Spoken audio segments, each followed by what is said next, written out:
Hello everybody and welcome back to a brand new episode of NASCAR Heat for Career Mode. I hope you're all having a great day. Today we go racing here for the first race of the round of 8 at Martinsville Speedway, a track where we've always had very strong speed at, but we've never actually been able to pull off a victory here in the Cup Series at Martinsville. But of course, first up we have the Truck Series here in Talladega, where we actually, instead of having a real driver in the truck, we had a subscriber in the truck of Dale Cole Jr. So we had Dale Jr. in the car here today, or in the truck in Talladega. So obviously, we had to start at the very back of the field. Unfortunately, now as Dale goes down into turns 1, they were already going 3 wide for the lead up at the very front of the pack as they came down through the center of turns 1 and turns 2. So starting at the back always makes things so hard, but obviously when it comes to a plate track, you can move your way forwards pretty quickly, and Dale Cole Jr. was doing just that here as he went down this back straightaway, already up inside about the top 25, as obviously there's only 32 trucks in the field, as he passed the 16 of Austin Hill down into turns 3, and he would just kind of continue on this bottom lane and actually made a ton of progress on this opening lap, and that was really what was able to propel him forwards now, as usually we struggled to get through the field in the first few laps, and then it kind of throws us off for the rest of the race. But Dale, like I said, kind of had that help, and we came through now a little bit later as he was closing in on a top 10 position at this point, as he was up behind the 4 of Todd Gilliland as he went down into turns 1.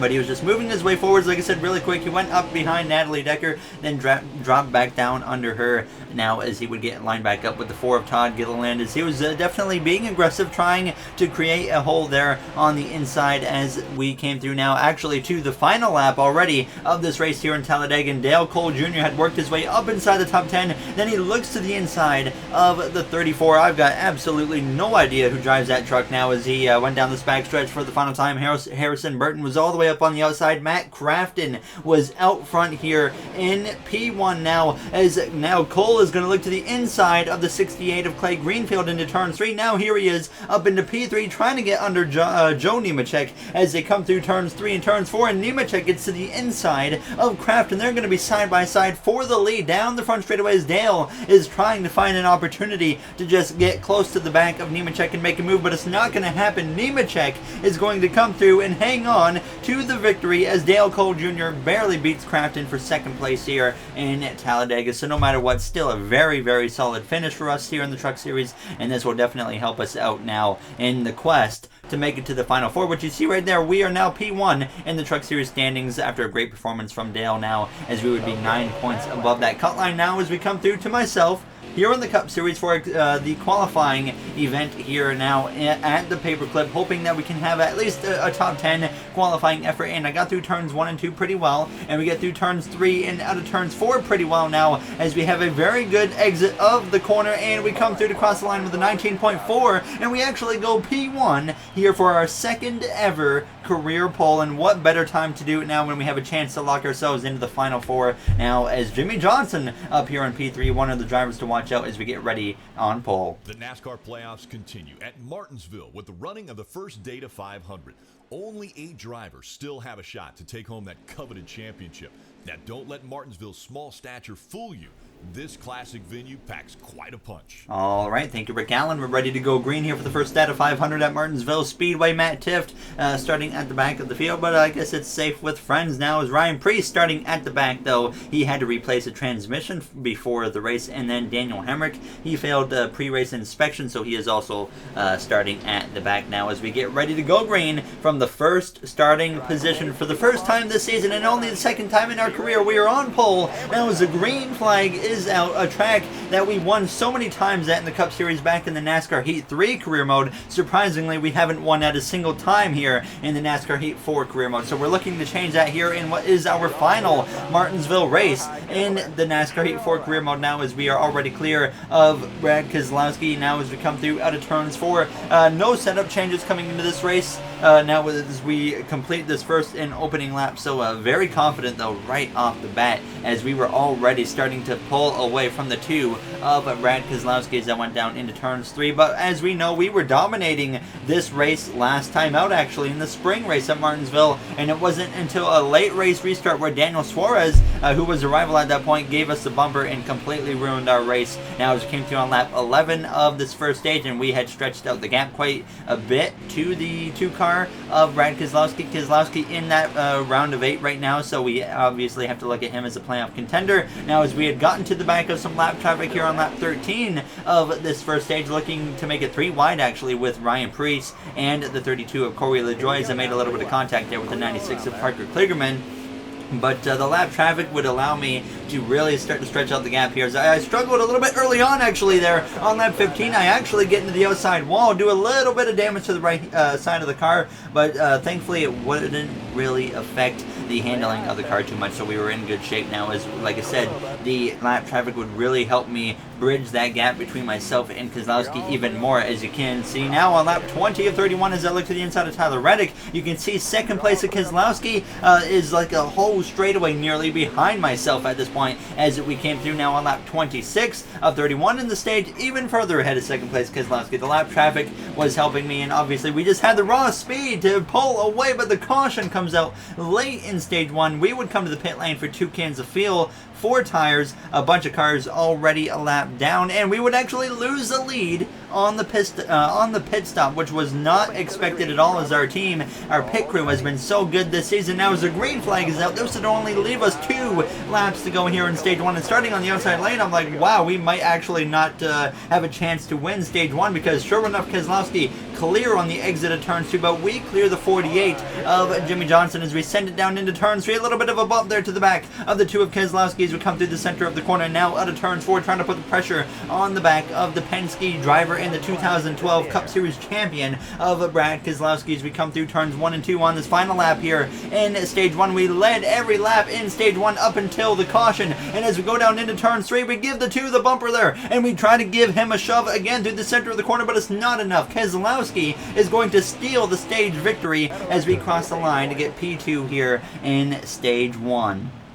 Jimmy Johnson, P3, Kurt Busch, our teammate who's in the round of 8 as well, P4, Matt DiBenedetto rounds out the top 10. No pit stop necessary there at the end of stage 1, but definitely a little bit disappointed, I should say, after that first stage, because we dominated stage 1, and then we had Brad Keselowski just come through, steal it away on a late stage restart. But once again, we start on the outside, and behind us, Truex would actually make it 3 wide there with Jimmy Johnson, so he goes up into P3, and now as we are going to already dive up the inside of Brad Keselowski into turns 3.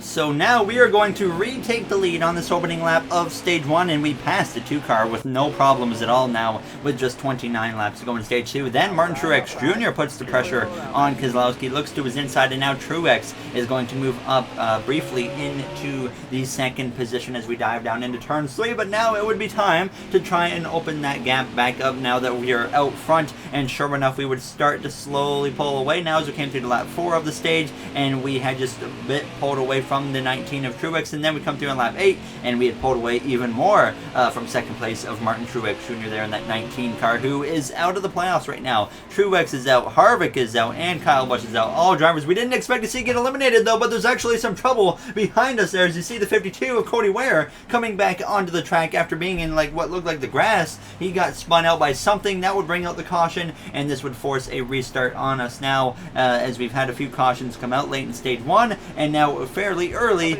in stage 2, but the difference this time, no pit stop necessary after that caution, so we would still be out front now here in Martinsville for the restart side by side with Martin Truex Jr. As we go down into turns 1, I clipped the curbing there a little bit on the left hand side, but that did not really affect me, thankfully, as we go down this backstretch. Logano to the inside now of Martin Truex Jr. as we go down into turns 3, so Joey Logano is going to move through into that second position. He got his first win of the season last episode in Kansas, and though we would just completely drive away from Joey Logano, we come through straight to lap 23, and that we were once again working through lap traffic. We really had an incredible car here today here at the Paperclip. So no matter what, if we somehow lose this race, I'm going to be incredibly disappointed. We come through to just 2 to go here in stage 2, approaching the white flag. We got robbed of the stage 1 victory, but we get the white flag here in stage 2, and we're going to be able to win the stage with ease now, as long as we don't completely choke it away now, like we did a little bit ago in Dover when we choked away the race victory. Now as we send it up the inside of the 31 of Reddick into turns 3, and at ease, like I said, we're going to come through out of turns 4 to win stage 2 here in Martinsville. A bunch of drivers behind us still yet to cross the line, but it would be Joey Logano who is going to come through here to get P2. Logano still in, like I said, this round of 8, so we got to watch out for him. Now as we have the top 10 actually finally cross the line. Kyle Busch rounds out the top 5, but it's Alex Bowman who rounds out the top 10. Bowman as well in the final 8 here, so he is getting every point he can as we would pit for 2 cans of fuel and 4 tires. No adjustments needed because I did not want to touch the car at all. Then we would lose the lead again on the pit stop, surprisingly, now as our awesome fortune this season with the pit stops has kind of come to get us back here in Martinsville now as we start this 3rd and final stage here on lap 68 of 125, and as we exit turns 2, we should have the speed to clear Truex. Sure enough, we are clear for 2nd place now as we go down into turn 3, just going to get past that 22 as quickly as possible. Now as we exit turn 4, we know we have the speed to pass the 22 as we hit lap 69 at this point. Nice now down into turns 1,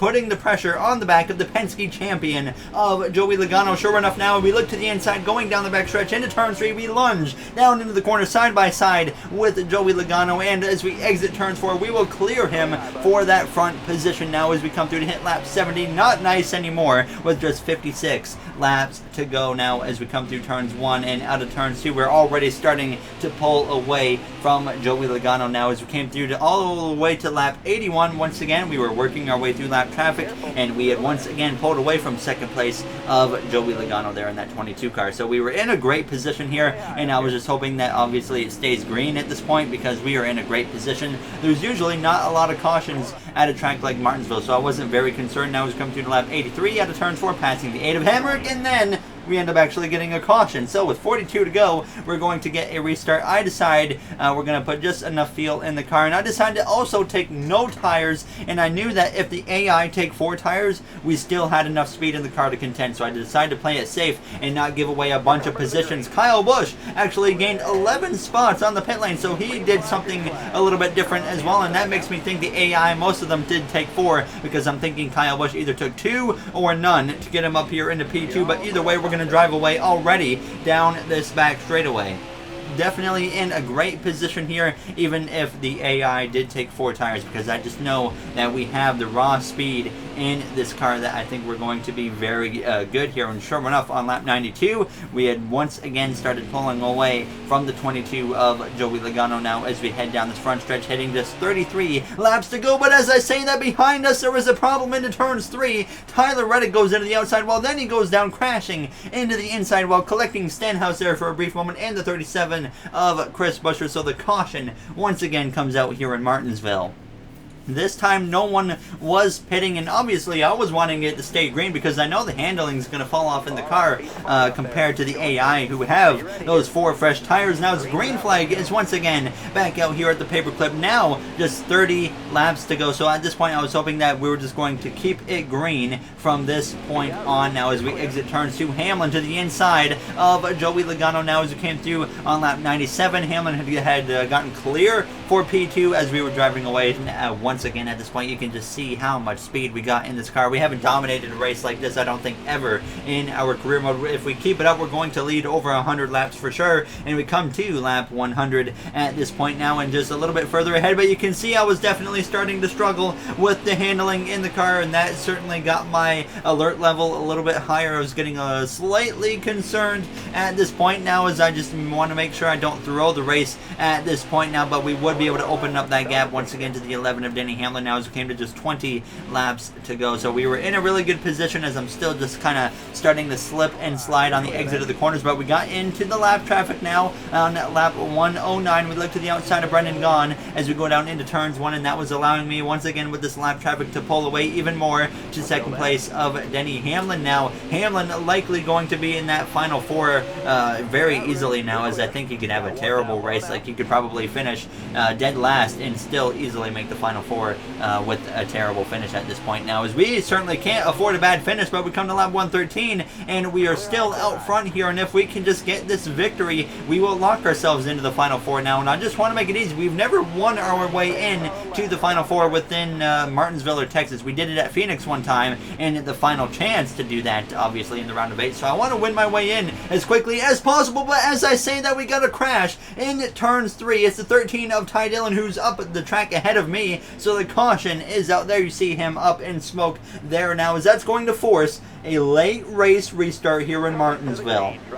No one came to the pit lane, but now the pressure is on. 5 laps remain here in the paperclip. Myself, Denny Hamlin on the front row, as Joey Logano is just behind myself as we go down into turns 1, being a little bit cautious there through the center of the corner as we exit turns 2. Hamlin, though, is now under pressure from Logano, and I want to see them battle side by side as much as possible as we come through out of turns 4. Heading down the front stretch, Logano clear for second place. Keselowski also trying to pass Denny Hamlin here with 4 laps to go as we dive down into turns 1, and we were just in a great position here to kind of control the rest of this race. We had a decent gap there, and then we come through to just 2 laps to go. We had once again built up a little bit more of a gap to Joey Logano, but we weren't pulling away as much as we were earlier. So you can definitely tell they took 4 tires earlier, because they were definitely able to stick with me a lot more now as we go down into turn 3, approaching the final lap here in Martinsville. We exit turn 4, slipping and sliding a little bit now, as we would though start the final lap here at the paperclip. Now it's all on myself to get through turns 2 very cleanly, just like that. Now as we go down this back stretch, a half a lap to go here in the paperclip now, as we send it into turns 3 and turns 4 for the final time. We've got 3 wins on the season, but now it is going to be 4 with a victory for the first time in our career at Martinsville.